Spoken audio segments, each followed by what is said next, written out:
मेरी गर्भवती बहन ने आखिरी दिनों में खुद का ख्याल रखने के लिए मुझे अपने घर बुला लिया, तो मेरे जीजा ने मेरे साथ ज़बरदस्ती करने की कोशिश की। मैंने डर कर सब कुछ अपनी बहन को बता दिया, लेकिन बहन बोली तुम्हें ये सब करना ही होगा, वरना दूसरे के दिए गए जख्म इतनी तकलीफ़ नहीं देते जितने अपनों के दिए घाव। मेरे साथ भी कुछ ऐसा ही हुआ। मेरी ये कहानी आपके रोंगटे खड़े कर देगी कि किस तरह मेरी ज़िंदगी बर्बाद के पीछे कोई दूसरा नहीं था। अपनी ये कहानी आप लोगों तक पहुंचाने का मकसद सिर्फ यही है कि आप लोग हर चीज़ से सावधान रहें। मेरा नाम रूपल है। हम दो ही बहनें थी और मेरी बड़ी बहन पारू की शादी के वक्त मैं सिर्फ 15 साल की थी। हम दोनों बहनों की उम्र में बहुत ज़्यादा फ़र्क था, लेकिन दीदी मेरी एकलौती बहन थी, इसीलिए उसकी शादी के वक्त मेरा रो रो कर बुरा हाल हो गया था। मेरे जिया जी कमलेश ने मुझे रुखसती के बाद प्यार से अपने पास बैठाया और मेरा हाथ पकड़कर कहने लगे, रूपल रोने की क्या बात है, साली तो आधी घरवाली होती है, तो तुम्हारा जब दिल चाहे हमारे घर चली आना। उनकी यह बात सुनकर मैं खुश हो गई। दीदी शादी करके दूसरे शहर गई थी। कमलेश जी कहने लगे, जब भी तुम अपनी बहन के पास आओगी मैं खुद तुम्हें अपना शहर घुमाऊंगा।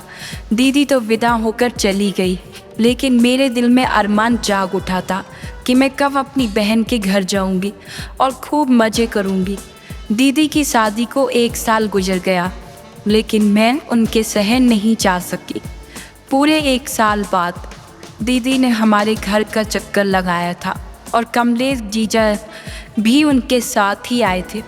जीजा जी बहुत ही अच्छे और मोहब्बत करने वाले थे। जितने दिन वो हमारे घर रहे हर वक्त मेरे आगे पीछे घूमते रहे और मेरा बहुत ख्याल रखते। वो मेरे लिए बहुत सारी गिफ्ट भी लाए थे। मेरा कोई भाई नहीं था, इसलिए मुझे उनसे लगाव हो गया था। 1 हफ्ता हमारे साथ गुजार कर दीदी वापस अपनी ससुराल लौट गई। 1 महीने बाद फिर दीदी का फ़ोन आया। उन्होंने बताया कि वो प्रेग्नेंट हो गई है और यह खबर सुनकर मैं और मम्मी पापा बहुत खुश हुए। बहुत दिन के बाद हमारे घर ऐसी कोई खुशी की खबर आई थी, लेकिन दीदी बहुत ज़्यादा परेशान थी और वो मम्मी से कह रही थी कि वो अकेले दूसरे शहर में इस हालत में नहीं रह सकती है, क्योंकि उन्हें बहुत ज़्यादा उल्टी हो रही है और डॉक्टर ने उन्हें आराम को कहा है।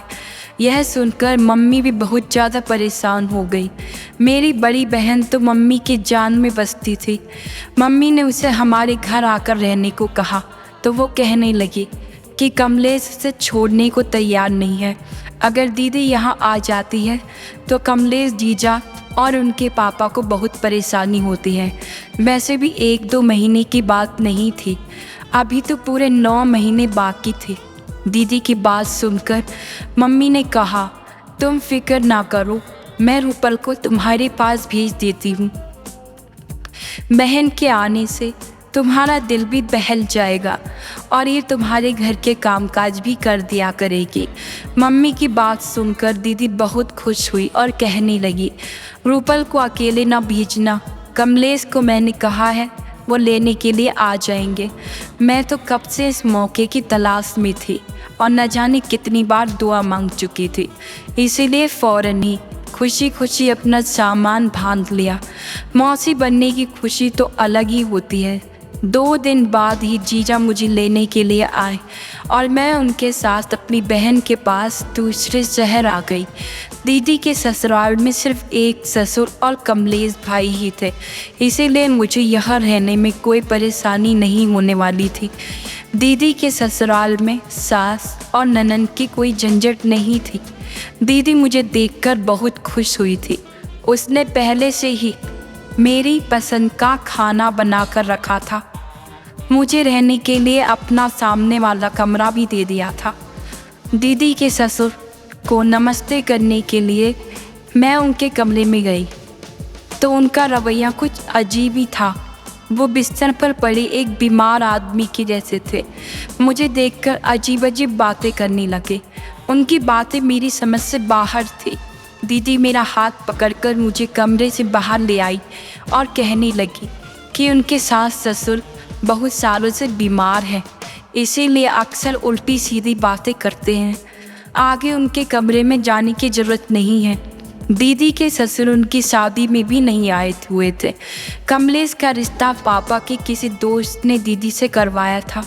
मेरी उनके ससुर से पहली मुलाकात थी और सच तो ये था कि मैं उनके ससुर से मिलकर बहुत डर गई थी। मुझे दीदी के घर आए 2 दिन हो गए थे। मैं दोबारा ससुर के कमरे में नहीं गई थी। कमलेश भाई मेरा बहुत ख्याल रख रहे थे और दीदी की तबीयत ठीक ना होने की वजह से वो ज़्यादातर बिस्तर पर लेटी रहती थी। सारा घर मैंने संभाल लिया था, लेकिन फिर एक दिन कुछ ऐसा हुआ कि मेरे रोंगटे खड़े हो गए। रात के खाने के बाद किचन साफ करके मैं अपने कमरे में आई तो मैंने सोचा कि नहा धोकर सोती हूँ। गर्मी बहुत ज़्यादा थी और मैं पसीना पसीना हो गई थी। मैं नहाने के लिए अपने कमरे की वॉशरूम में गई तो कुछ ही देर में मुझे एहसास हुआ जैसे कोई मुझे देख रहा हो। शुरू में मुझे लगा कि मेरा वहम है, लेकिन अचानक ही मेरी नज़र रोशनदान पर पड़ी तो मेरे होश उड़ गए। वहाँ कोई साया सा मुझे नज़र आया था और मुझे यकीन हो गया था कि कोई छुप छुप कर मुझे देख रहा था। ये बात मेरे होश उड़ा देने के लिए काफ़ी थी। मैं जल्दी से अपना कपड़ा पहनी और भागती हुई कमरे से बाहर निकली। दीदी के कमरे में पहुंची तो वहाँ दीदी और जीजा आराम से एक साथ बिस्तर पर लेटे थे। मैं अपनी जल्दबाजी में कमरे का दरवाज़ा लगाना भी भूल गई थी और अब उन दोनों को एक साथ देखकर मुझे शर्मिंदगी का एहसास हो रहा था। जीजा उठकर बैठ गए, कहने लगे, अंदर आ जाओ रूपल, दरवाजे पर क्यों रुक गई हो? मुझे समझ में नहीं आया कि मुझे क्या करना चाहिए। मैं उन्हें कैसे बताती कि रोशनदान पर मुझे किसी का साया महसूस हुआ है। मैं यूं ही बात बना दी कि मैं दीदी से दूध को पूछने के लिए आई थी। दीदी कहने लगी, तुम जाकर आराम करो, अब बाकी जो भी कम काम होंगे मैं कमलेश से कह दूंगी। मैं अपने कमरे में वापस आने लगी तो मेरी नज़र दीदी के ससुर पे पड़ी, जो बाहर लान के पास से वापस लौटकर अपने कमरे में जा रहे थे। मुझे बहुत अजीब सी नज़रों से देखते हुए कहने लगे, तुम बहुत खूबसूरत, अपना ख्याल रखा करो। उनकी यह बात सुनकर मुझे गुस्सा आ गया। मैं सोच भी नहीं सकती थी कि वो मुझसे इस तरह की कोई बात कर सकते हैं। मैं घबराकर फ़ौरन अपने कमरे में चली गई और सारी रात यूं ही जागते जागते गुजार दी। दीदी ने तो कहा था कि उनके ससुर बीमार हैं और वो कमरे से नहीं निकलते, तो फिर वो इतनी रात को लॉन में क्या कर रहे थे? यह बात बहुत ही अजीब थी। मुझे बहुत ही ज़्यादा बेचैनी हो रही थी। रोशनदान पर जो था वो मेरा वहम था या हकीकत? कोई मुझे देख रहा था, कहीं वो दीदी के ससुर तो नहीं थे? इस सवाल ने मुझे परेशान कर दिया था। मेरी सारी रात आंखों ही आंखों में गुजर गई थी। अगले दिन सुबह जीजा ऑफिस जाते हुए कहने लगे, रूपल मैं शाम को जल्दी आ जाऊंगा और तुम्हें शॉपिंग के लिए बाजार ले जाऊंगा, तुम शाम को तैयार रहना। यह कहते कहते अचानक ही करीब आकर उन्होंने मेरे गाल पर हाथ फेरा और ऑफिस के लिए निकल गए। उनके इस अंदाज पर मैं चौंक गई। दीदी भी पीछे ही खड़ी थी, कहने लगी, कमलेश तुमसे बहुत प्यार करते हैं, तुम भी उनका ख्याल रखने की कोशिश किया करो, क्योंकि आजकल मैं उनका ख्याल नहीं रख पा रही हूँ, वो बहुत ज़्यादा थक जाते। दीदी की बात सुनकर मैंने कहा, आप फिक्र ना करें, मैं कमलेश भाई का ख्याल रखूँगी। शाम को मैं अच्छी तरह तैयार हो गई तो कमलेश भाई मुझे शॉपिंग के लिए ले गए। उन्होंने दीदी से कहीं ज़्यादा मेरे लिए शॉपिंग कर ली थी।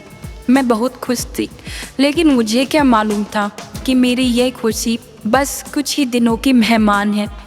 उस रात मैं बहुत थक कर घर लौटी थी और खाना खाते ही अपने कमरे में जाकर बेखबर सो गई। आधी रात को अचानक ही लाइट चली गई और गर्मी के एहसास से मेरी आँख खुली तो मुझे ऐसा महसूस हुआ जैसे मेरे बिस्तर पर कोई मौजूद हो। कमरे में अंधेरे की वजह से मुझे कुछ दिखाई नहीं दे रहा था और फिर अचानक ही कोई मेरे करीब आना शुरू कर दिया। मेरा दम घुटने लगा था, मैं चीज भी नहीं सकती थी। लेकिन जब मुझे महसूस हुआ कि मेरे साथ कुछ बहुत गलत होने वाला है तो मैंने अपनी पूरी जान लगाकर जोर से धक्का दिया। उसे शायद मुझसे इस धक्के की उम्मीद नहीं थी। वो एकदम ही पीछे हटा तो मैं भागकर कमरे से निकल गई। मुझे अब तक कुछ दिखाई नहीं दे रहा था, अंधेरा बहुत ज़्यादा था, लेकिन मैं दीवार के सहारे दीदी के कमरे में पहुंची। वहां जाकर मैंने दीदी को आवाज़ दी तो वो कहने लगी, रूपल तुम परेशान हो, कमलेश अभी अभी लाइट देखने के लिए गए हैं। अक्सर हमारे घर का लाइट कट जाता है, कमलेश जल्दी ठीक कर देंगे। दीदी ने अपने मोबाइल फ़ोन का टॉर्च जला दिया था। मेरे पास तो मोबाइल भी नहीं था। मैं दीदी के पास ही बैठकर रोने लगी। थोड़ी देर बाद लाइट आ गई। वो कहने लगी, तुम भी बहुत पागल हो, जरा सा अंधेरे से घबरा गई हो, मेरा ख्याल कैसे रखोगी। दीदी की बात सुनकर मैंने कहा, ऐसी बात नहीं है, मेरे कमरे में कोई मौजूद था इसीलिए मैं डर गई थी। मेरी बात सुनकर वो ज़ोर ज़ोर से हंसने लगी। कमलेश मेरे साथ मेरे कमरे में थे और मेरे ससुर तो कमरे से निकलते ही नहीं हैं। अंधेरे की वजह से तुम डर गई हो और कोई बात नहीं है। मुझे समझ नहीं आया कि मैं दीदी को किस तरह से यकीन दिलाऊं कि मेरे कमरे में कोई मौजूद था, लेकिन वो कौन हो सकता था, ये बात मुझे समझ नहीं आई थी। अगर कमलेश भाई दीदी के साथ हैं तो फिर मेरे साथ कमरे में कौन था। पहले रोशनदान पर पड़ने वाला नज़र और अब कमरे में किसी की मौजूदगी का एहसास। मैं पूरा डर गई थी। मेरे दिमाग में रह रहकर दीदी के ससुर का ख्याल आ रहा था। लाइट ठीक करने के कमलेश भाई कमरे में आए तो मुझे देखकर कहने लगे, पारू मैंने तुम्हें पहले ही कहा था कि अंधेरे से घबरा जाएगी, तुम इसके पास चली जाओ। दीदी जीजा से कहने लगी, बहुत अंधेरा था, मैं अगर गिर पड़ जाती तो मुझे क्या मालूम था कि यह इतनी डर जाएगी। मैंने उन दोनों से कहा कि आप परेशान ना हो, मैं ठीक हूँ और अब अपने कमरे में जाकर सोती हूँ।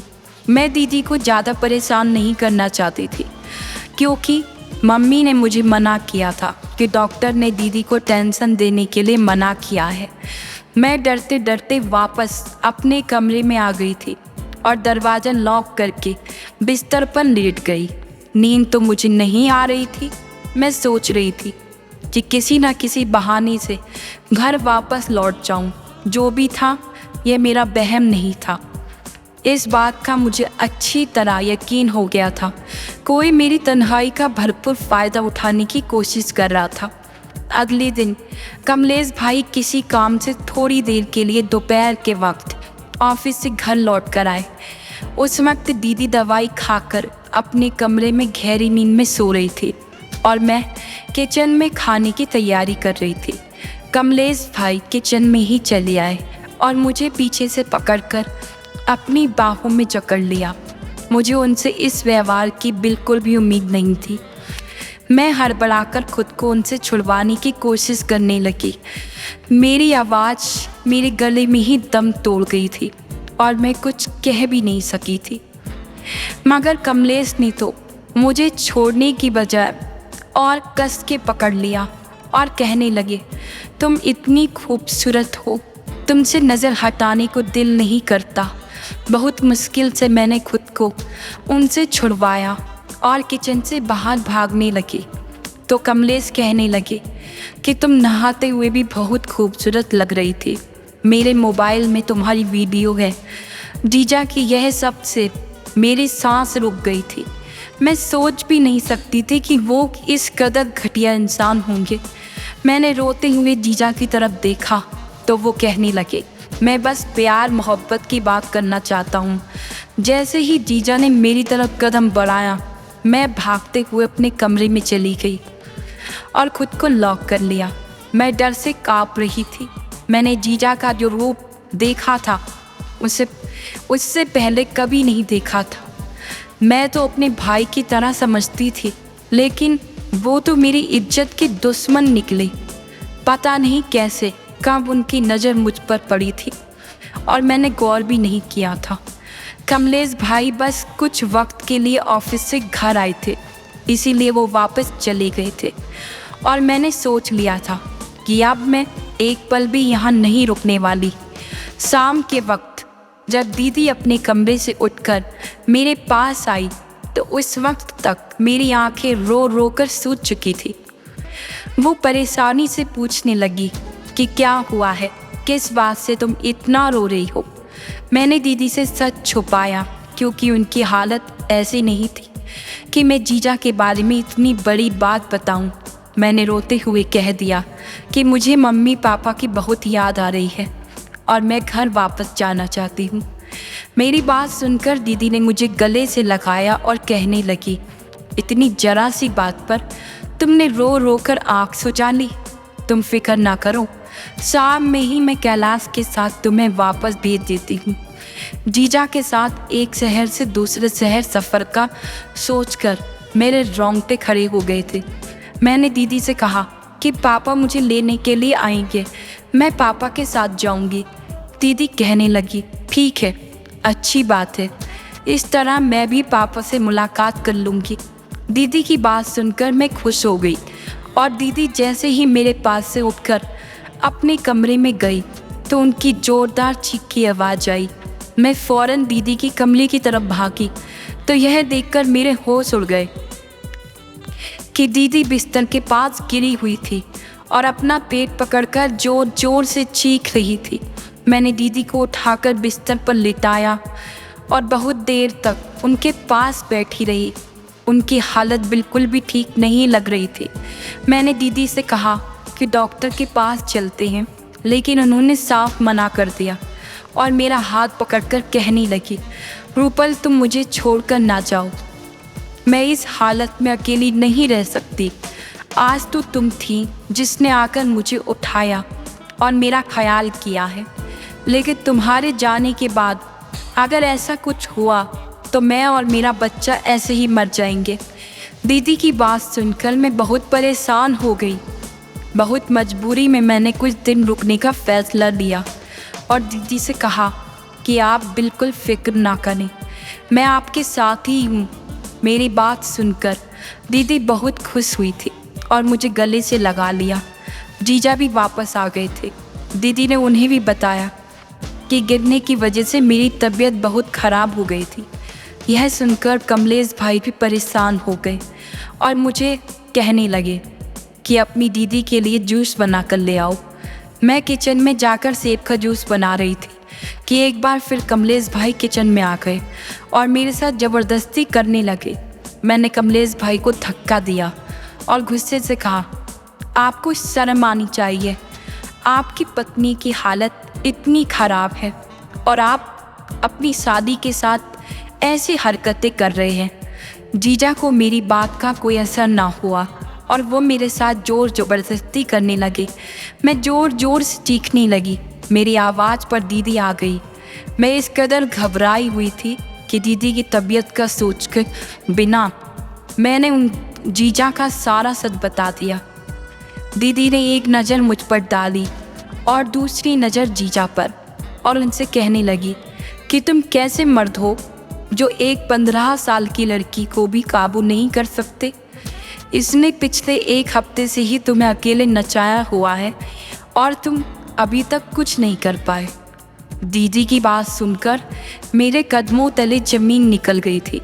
मैंने हैरानी से दीदी से पूछा कि यह आप क्या कह रही हैं। दीदी के चेहरे पर एक अजीब सी मुस्कुराहट आई और वो मेरा हाथ पकड़कर मुझे अपने साथ कमरे में ले गई। मैं हैरत से दीदी को देख रही थी। दीदी ने मुझे अपने पास बिठाया और मेरे बालों में हाथ फेरते हुए कहने लगी, देखो रूपल, मेरी बात गौर से सुनो।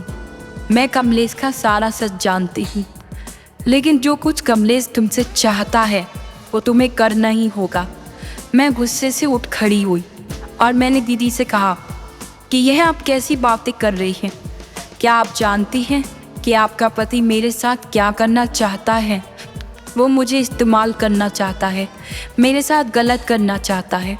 आप कैसे एक ऐसे इंसान के साथ ज़िंदगी गुजार सकती हैं जो कि आपकी प्रेग्नेंट होने के बाद भी आपकी बहन पर नज़र जमाए बैठा है। वो आपको और आपके बच्चे को सारी ज़िंदगी क्या देगा। मेरी बात सुनकर दीदी कहने लगी, तुम्हें कमलेश के साथ वो सब कुछ करना ही होगा जो वो तुमसे चाहता है, वरना कभी बाप नहीं बन सकेगा। दीदी की बात सुनकर मैंने कहा, आप कैसी बातें कर रही हैं? आप पेट से हैं और जीजा बाप बनने वाले हैं। मेरी बात सुनकर दीदी जोर से हंसी और कहने लगी, ना ही मैं गर्भवती हूँ और ना ही कभी माँ बन सकती हूँ। मुझे कुछ ऐसी बीमारी है जिसकी वजह से मैं कभी माँ नहीं बन सकती।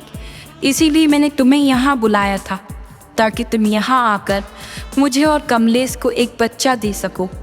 कमलेश किसी और का बच्चा गोद नहीं लेना चाहते थे, उन्हें अपना बच्चा चाहिए था और इसके लिए मेरे पास इससे ज़्यादा आसान रास्ता नहीं था। मैं किसी औरत को अपना सौतन बनाकर नहीं लाना चाहती थी। इसीलिए मैंने फैसला किया है कि मैं इस काम के लिए तुम्हें कुर्बान कर दूंगी। वैसे भी तुम मेरी सगी बहन नहीं हो। मैं कमलेश से बहुत मोहब्बत करती हूँ और उसे किसी कीमत पर छोड़ना नहीं चाहती। इसीलिए मैं चाहती हूँ कि तुम गर्भवती हो जाओ और मेरी और कमलेश की ज़िंदगी में बच्चे की इस कमी को पूरा कर दो। मैं तो अब तक जीजा को अपना दुश्मन समझ रही थी, लेकिन मेरी बहन भी इस गंदे खेल में बराबर की हिस्सेदार थी। अपना घर बचाने की खातिर मेरी बहन ने मेरी ज़िंदगी को दांव पर लगा दिया था। मैंने अपनी बहन के आगे हाथ जोड़ दिए और इससे कहा, मुझे घर वापस भिजवा दो। लेकिन मेरी बहन ने मेरी एक न मानी और रात के अंधेरे में मुझे अपने पति के बिस्तर पर भेज दिया। मेरे पास बचने की कोई गुंजाइश नहीं थी, क्योंकि मेरी बहन ने मुझे धमकी दी थी, अगर मैं इसकी बात ना मानी तो कमलेश मेरे साथ ज़बरदस्ती करेंगे। उसका इल्ज़ाम भी मेरे किसी झूठे आशिक के नाम पर डाल देंगे और मेरी सारी ज़िंदगी अपनी मम्मी पापा को अपने किरदार की सफाई नहीं दे सकूंगी। मैंने सोचा भी नहीं था कि कभी मेरी बहन मेरे साथ ऐसा व्यवहार करेगी। मैं जानती थी कि मेरी बहन मेरी सगी बहन नहीं है, लेकिन कभी ये फ़र्क हम दोनों के बीच आएगा ये मेरे गुमान में भी नहीं था। मेरी बहन ने मुझे खींचते हुए कमरे में धकेलने की कोशिश की तो मैं खुद को छुड़वाने के लिए शोर शराबा करने लगी। मेरी बहन के ससुर कमरे से निकल आए। उन्होंने फ़ौरन ही बीच में आकर मुझे मेरी बहन से छुड़वाया और मेरी बहन और अपने बेटे को धमकी दी कि उन दोनों ने मेरे साथ कोई ज़बरदस्ती करने की कोशिश की तो वो पुलिस को फ़ोन कर देंगे। जीजा गुस्से में अपने पापा के साथ बदतमीजी करने लगे, लेकिन उनके पापा किसी भी हाल में मुझे अकेले छोड़ पीछे ना हटे और मेरे खातिर अपने बेटे से झगड़ा करके मुझे अपने कमरे में ले आए। वो कहने लगे, बेटा, मुझे पहले दिन से ही शक था कि इन दोनों की नीयत गलत है। अगर मैं तुम्हारी बहन के खिलाफ कुछ कहता तो शायद तुम कभी यकीन ना करती। अब जबकि तुम सब जान चुकी हो तो तुरंत अपने घर वापस लौट जाओ। और ये दोनों इंसान नहीं बल्कि दरिंदे बन चुके हैं। शायद मुझसे अपनी बेटी की परवरिश में कोई कमी रह गई है, जिसकी वजह से आज ये दिन देखना पड़ रहा है। मैंने कमलेश जीजा के पापा के फ़ोन से अपने घर फ़ोन मिलाया और अपने पापा को सारी हकीकत बता दी। अगली सुबह मेरे पापा मुझे लेने के लिए आ गए।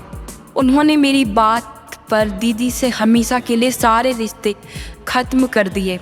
पापा को इस बात पर बहुत अफसोस आ रहा था कि शायद उनकी परवरिश में ही कोई कमी रह गई थी और मैं सोच रही थी कि मेरी कौन सी अच्छाई मेरे काम आ गई जो कमलेश के पापा मेरी आवाज़ सुनकर मुझे बचाने आ गए। इस बात को कई साल गुजर गए हैं।